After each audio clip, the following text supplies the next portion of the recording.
way around? That way around? Yes. Alright, I'm back for another drive test in my series of drive tests of these small 18th scale crawlers, off-roaders. 18th scale is really nice because it's nice and compact, everything in the box. You take it out of the box, charge it up, play with it, and then put it back in the box and put it on the shelf, and it doesn't take up too much space. That is one big advantage with these 18th scale vehicles. This is the FJ Cruiser, Toyota FJ Cruiser from my friends at FMS. So you get everything that you need in the box. You get the FJ Cruiser itself, you get the battery for that that goes under the bonnet, you get the USB charge lead, you get the transmitter. The transmitter just needs 4 AAA batteries in it. And then you get a little socket spanner as well, should you need to take off the wheels or anything like that. So let's not hang around, let's take it out of the box, let's see what we get. So here it is, this is the FMS Toyota FJ Cruiser 18th scale up close, so you can see the detail.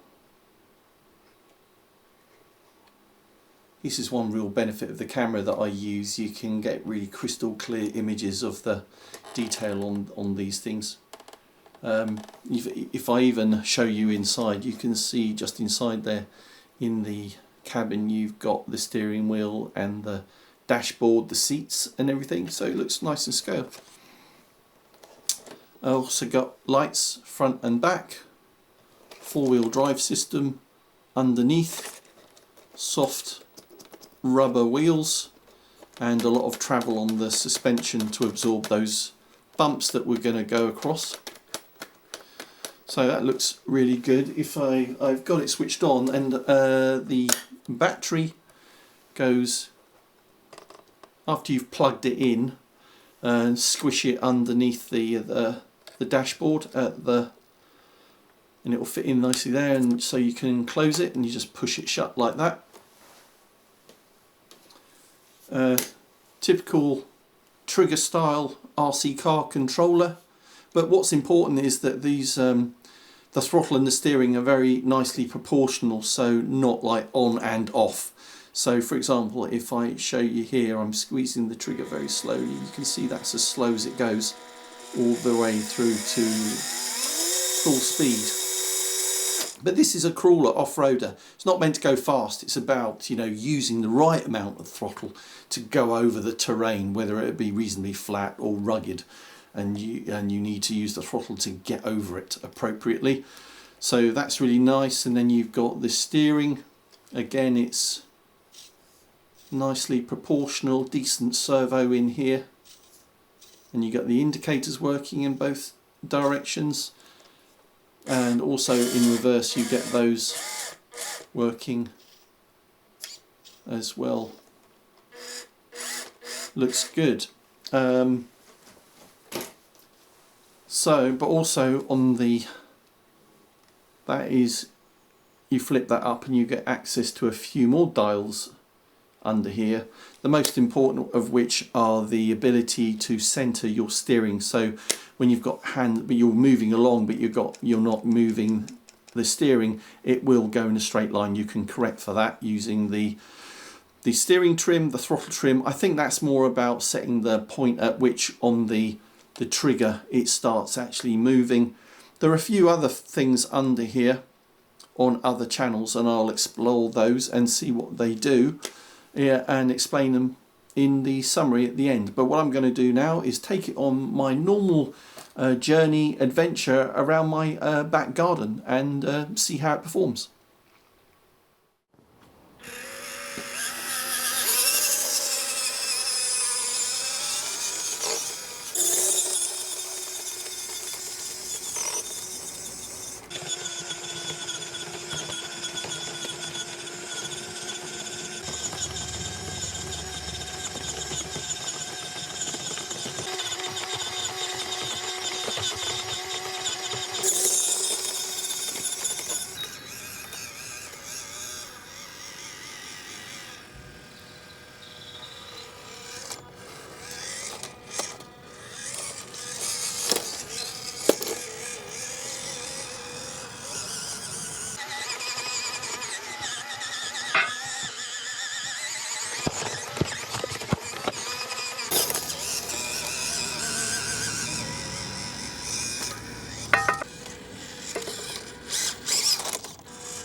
So there you go. I hope you enjoyed that demonstration of FMS's 18th scale Toyota FJ Cruiser. Quite a capable little off-roader, I'd say. Put some small obstacles in its way, and it got over them quite easily with appropriate use of the throttle, which is nicely proportional, and the steering as well, obviously.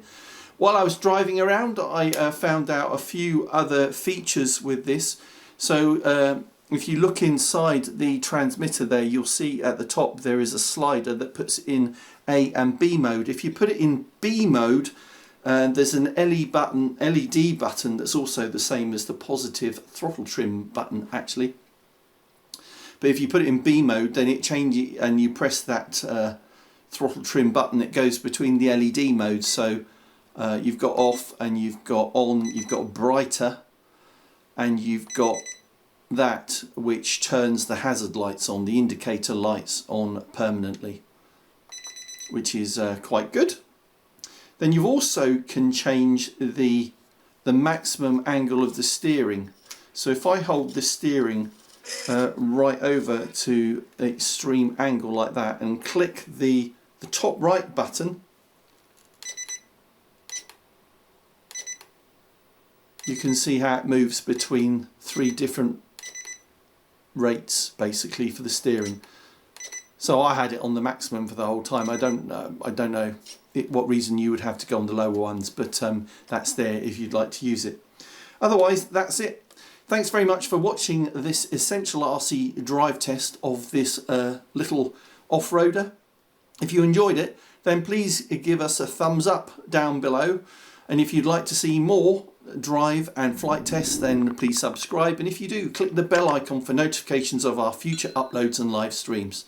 But what I'm going to do on the outro is leave you with some footage of this driving around at night, because I like the lights, they're quite bright, and leave you with some footage of that. But otherwise, hope to see you soon. Bye.